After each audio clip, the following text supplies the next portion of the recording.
Au moment où nous atterrissons, quelqu'un nous arrête. Il dit homéostasie, il est venu seulement pour éduquer les hommes de Dieu, les remettre sur les grands chemins, où nous aussi, les francs-maçons, les rosicruciens, les gros mecs, ceux qui sont penchés haut sur la pyramide, est-ce qu'eux aussi, ils ont besoin de délivrance? Et bien évidemment, parce qu'ils sont possédés.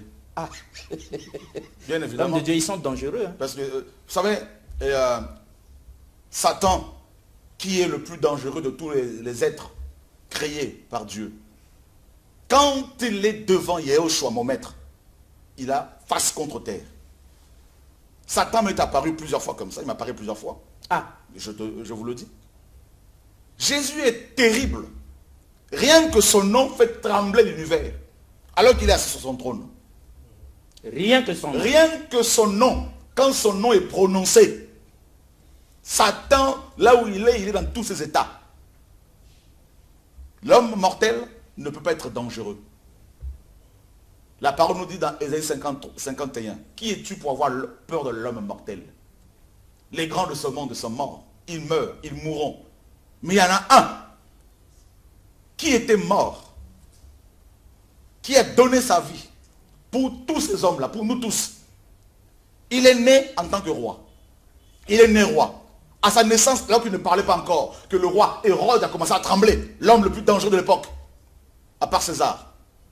La naissance d'un bébé a fait trembler toute la ville de Jérusalem, ou Jérusalem. Hérode, qui a convoqué les mages pour savoir qui est ce bébé. On lui a dit, il y a bébé et bébé. Il y a bébé et bébé. Yehoshua. Il s'en va quelque temps en Égypte avec ses parents. Bébé, un bébé qui va s'exiler. C'est le seul bébé qui va demander l'asile en Afrique. Yehoshua, Amashia. Ses pieds ont foulé l'Afrique. Et il sort de là. Il rentre à Nazareth. Il va attendre le temps. Pendant 3 ans et demi, il a marqué le monde. Il est mort. Il est ressuscité. Il a marqué le monde. Il y en a qui disent qu'il n'existait pas. D'autres disent qu'il existe. Mais néanmoins, tout le monde prononce son nom parce qu'on parle d'avant Jésus-Christ par rapport au temps et d'après Jésus-Christ. On dit ça à l'école. C'est-à-dire qu'il est au milieu. Et c'est comme il a dit, là où 2 ou 3 s'assemblent, à mon nom, je suis au milieu. Donc il est au milieu du passé et du présent. Du futur, pardon. Il est au milieu du passé et du futur. Donc il est le présent. Il est le présent. Voilà pourquoi il a dit je suis.